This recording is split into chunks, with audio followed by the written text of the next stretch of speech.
L'étude d'aujourd'hui a pour titre La prophétie de Jacob, l'avenir de la tribu de Dan. Genèse chapitre 49, les versets 1 et 2. Jacob appela ses fils et dit : Assemblez-vous, et je vous annoncerai ce qui arrivera dans la suite des temps. Rassemblez-vous et écoutez, fils de Jacob. Écoutez Israël, votre père. Jacob était l'héritier du droit d'aînesse ainsi que de la bénédiction messianique. En plus de transmettre ses héritages à sa postérité, il annoncerait l'avenir des descendants de ses enfants. Nous regardons l'accomplissement de ces prophéties dans la vie du peuple d'Israël. Nous portons nos regards sur Dan, le cinquième-né de Jacob. Genèse chapitre 49, le verset 16. Dan jugera son peuple comme l'une des tribus d'Israël. Le mot Dan vient du terme hébreu Dan, qui signifie un juge. Ceci correspond à la prophétie annoncée par Jacob que les descendants de Dan jugeraient les tribus d'Israël. À quel moment la tribu de Dan a-t-elle jugé le peuple d'Israël? Juge chapitre 13, le verset 2. Il y avait un homme de Tsoréa, de la famille des Danites, et qui s'appelait Manoach. Sa femme était stérile et n'enfantait pas. Juge chapitre 13, les versets 3 à 5. Un ange de l'Éternel apparut à la femme et lui dit : Voici, tu es stérile et tu n'as point d'enfant. Tu deviendras enceinte et tu enfanteras un fils. Maintenant prends bien garde. Ne bois ni vin ni liqueur forte et ne mange rien d'impur, car tu vas devenir enceinte et tu enfanteras un fils. Le rasoir ne passera point sur sa tête, parce que cet enfant sera consacré à Dieu dès le ventre de sa mère, et ce sera lui qui commencera à délivrer Israël de la main des Philistins. Juge chapitre 13, les versets 24 et 25. La femme enfanta un fils et lui donna le nom de Samson. L'enfant grandit et l'Éternel le bénit. Et l'Esprit de l'Éternel commença à l'agiter à Machané-Dan, entre Tsoréa et Eshtaol. Juge chapitre 15, le verset 20. Samson fut juge en Israël au temps des Philistins pendant 20 ans. Dieu avait établi Samson avant la naissance de ce dernier comme juge du peuple d'Israël. L'existence de Samson constituait ainsi l'accomplissement de la prophétie annoncée par Jacob. Pour assurer une formation adéquate de cet enfant, le Fils de Dieu est lui-même venu se présenter à ses parents afin de les instruire sur comment bien guider Samson. Il est donc clair que le Seigneur avait une mission toute spéciale pour Samson, qui devint juge pendant 20 ans. Genèse chapitre 49, les versets 17 et 18. Dan sera un serpent sur le chemin, une vipère sur le sentier, mordant les talons du cheval pour que le cavalier tombe à la renverse. J'espère en ton secours, ô Éternel. Que représente le serpent? Que représente la vipère? Apocalypse chapitre 20, le verset 2. Il saisit le dragon, le serpent ancien, qui est le diable et Satan, et il le lia pour 1000 ans. Matthieu chapitre 3, verset 7. Mais, voyant venir à son baptême beaucoup de pharisiens et de sadducéens, il leur dit, « Race de vipères, qui vous a appris à fuir la colère à venir? » Matthieu chapitre 3, les versets 8 à 10. Produisez donc du fruit digne de la repentance, et ne prétendez pas dire en vous-même, nous avons Abraham pour père, car je vous déclare que de ces pierres-ci, Dieu peut susciter des enfants à Abraham. Déjà la cognée est mise à la racine des arbres. Tout arbre donc qui ne produit pas de bons fruits sera coupé et jeté au feu. Matthieu chapitre 12, les versets 33 et 34. Ou dites que l'arbre est bon et que son fruit est bon, ou dites que l'arbre est mauvais et que son fruit est mauvais. Car on connaît l'arbre par le fruit. Race de vipères, comment pourriez-vous dire de bonnes choses, méchants comme vous l'êtes? Car c'est de l'abondance du cœur que la bouche parle. Le serpent représente Satan, le diable, l'ennemi du Seigneur. La vipère représente l'homme méchant, qui, comme les pharisiens, cherche à se donner une apparence de piété et se réclamer comme enfant de Dieu. Cependant, par ses paroles et actions, cet individu montre sa réelle nature, un serviteur du diable. La tribu de Dan, par ses actions, montrerait qu'elle est éloignée du Seigneur, tout en faisant partie des 12 tribus d'Israël. En quoi cette portion prophétique fut-elle accomplie? Nombre chapitre 26, le verset 2. Faites le dénombrement de toute l'assemblée des enfants d'Israël, depuis l'âge de 20 ans et au-dessus, selon les maisons de leurs pères, et tous ceux d'Israël en état de porter les armes. Nombre chapitre 26, les versets 42 et 43. Voici les fils de Dan, selon leur famille. De Shusham descend la famille des Shushamites. Ce sont là les familles de Dan, selon leur famille.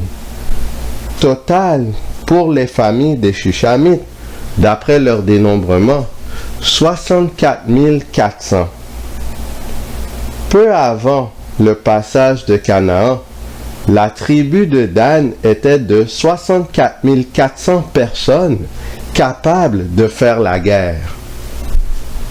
Elle était seulement derrière Joseph et Judas en termes de potentiels soldats.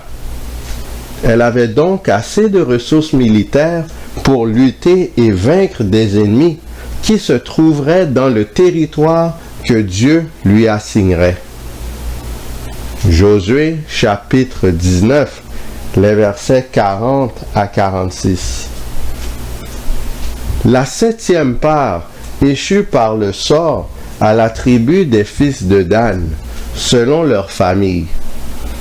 La limite de leur héritage comprenait Tsoréa, Eshtaol, Ir-Shemesh, Shalabin, Ajalon, Jitla, Elon, Timnata, Ekron, Elteke, Gibéton, Baalat, Jéhud, Béné-Bérak, Gath-Rimon, Méjarcon et Racon, avec le territoire vis-à-vis de Japho. Dieu avait assigné à Dan un vaste territoire pour s'établir. Voici une image du territoire donné. On voit Dan, c'est la couleur jaune. Elle se situe entre Juda et Éphraïm. Josué, chapitre 19, le verset 47. Le territoire des fils de Dan s'étendait hors de chez eux. Les fils de Dan montèrent et combattirent contre les Shem. Ils s'en emparèrent et la frappèrent du tranchant de l'épée. Ils en prirent possession, s'y établirent et l'appelèrent Dan, du nom de Dan, leur père. L'expression s'étendait hors de chez eux vient du mot hébreu yatsa, qui signifie sortir, s'en aller, quitter, partir vers un lieu. Ainsi, le territoire des Danites se déplaçait ou allait hors de chez eux. En d'autres termes, les Danites ne s'étaient pas établis dans le territoire qui leur avait été assigné initialement. Pourquoi les Danites ont-ils refusé de s'établir à l'endroit que Dieu avait choisi pour eux? Juges chapitre 1, le verset 34. Les Amoréens repoussèrent dans la montagne les fils de Dan et ne les laissèrent pas descendre dans la plaine. Les Danites n'ont pas voulu continuer de combattre les Amoréens afin de prendre possession du territoire que Dieu leur avait donné. Au lieu de cela, la tribu de Dan a opté de se déplacer et de chercher un autre territoire pour s'établir. Ils agissaient de façon similaire aux 10 espions et au peuple de la génération précédente qui a refusé d'entrer en Canaan par incrédulité et crainte de l'ennemi. Juges chapitre 1, le verset 35. Les Amoréens voulurent rester à Ar-Hérès, à Ajalon et à Chalbim. Mais la main de la maison de Joseph s'appesantit sur eux, et ils furent assujettis à un tribut. Les descendants de Joseph ont affronté les Amoréens et ont persévéré dans la guerre. Ils ont ainsi été victorieux. Les Danites auraient pu vaincre leurs ennemis s'ils avaient combattu avec courage et acharnement, en ayant confiance en Dieu. Par manque de foi, les Danites se sont ainsi écartés du plan originel de Dieu de soumettre tous les ennemis d'Israël. Cela les plaça à la base sur le terrain du diable, dans une situation compromettante. Juges chapitre 17, les versets 1 et 5. Il y avait un homme de la montagne d'Éphraïm, nommé Mika. Ce Mika avait une maison de Dieu. Il fit un éphod et des téraphim, et il consacra l'un de ses fils qui lui servit de prêtre. Le mot téraphim vient de l'hébreu téraphim qui signifie idolâtrie, idole, image, idole de famille. Ainsi, cet homme avait une maison qu'il avait dédiée au Seigneur en guise de sanctuaire. Cependant, en réalité, il commettait de l'idolâtrie, vu qu'il y avait des images taillées dans cette maison. Juges chapitre 18, le verset 1. En ce temps-là, il n'y avait point de roi en Israël, et la tribu des Danites se cherchait une possession pour s'établir, car jusqu'à ce jour, il ne lui était point échu d'héritage au milieu des tribus d'Israël. La tribu des Danites n'avait pas pris leur territoire échu lors du partage de Canaan. Ils étaient en ce sens une troupe vagabonde et errante. Ils se trouvaient donc dans un endroit duquel ils n'étaient pas supposés d'être. Juge chapitre 18, le verset 13. Ils passèrent de là dans la montagne d'Éphraïm, et ils arrivèrent jusqu'à la maison de Mika. Juge chapitre 18, le verset 14. Alors, les 5 hommes qui étaient allés pour explorer le pays de Laïs prirent la parole et dirent à leurs frères, « Savez-vous qu'il y a dans ces maisons-là un éphod, des téraphim, une image taillée et une image en fonte?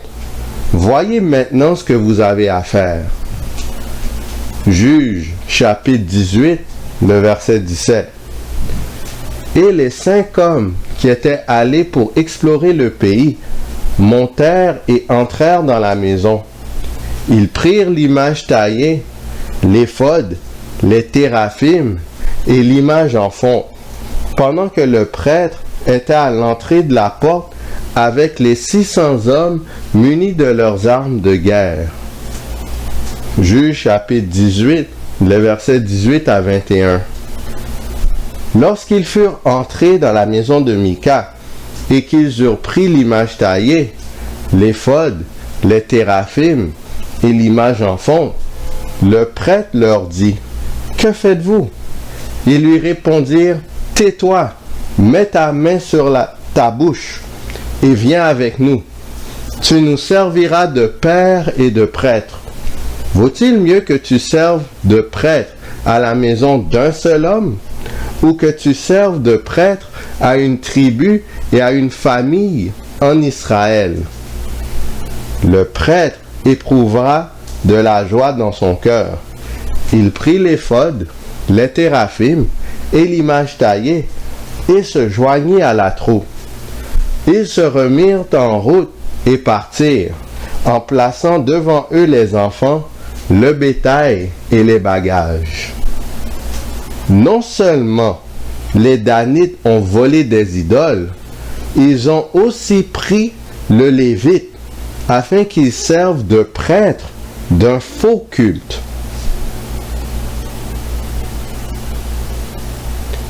Juge chapitre 18, les versets 27 à 29. Ils enlevèrent ainsi ce qu'avait fait Mika et amenèrent le prêtre qui était à son service. Et ils tombèrent sur Laïs, sur un peuple tranquille et en sécurité. Ils le passèrent au fil de l'épée, et ils brûlèrent la ville. Personne ne la délivra, car elle était éloignée de Sidon, et ses habitants n'avaient pas de liaison avec d'autres hommes. Elle était dans la vallée qui s'étend vers Beth-Rehob. Les fils de Dan rebâtirent la ville et y habitèrent. Ils l'appelèrent Dan, d'après le nom de Dan leur père, qui était né à Israël. Mais la ville s'appelait auparavant Laïs.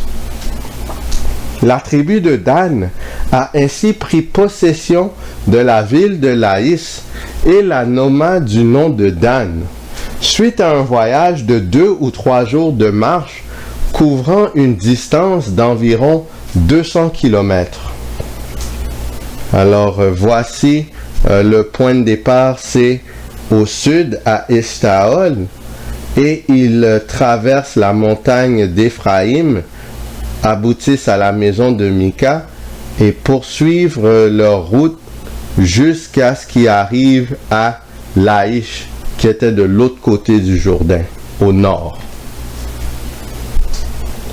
Juge chapitre 18, les versets 30 et 31.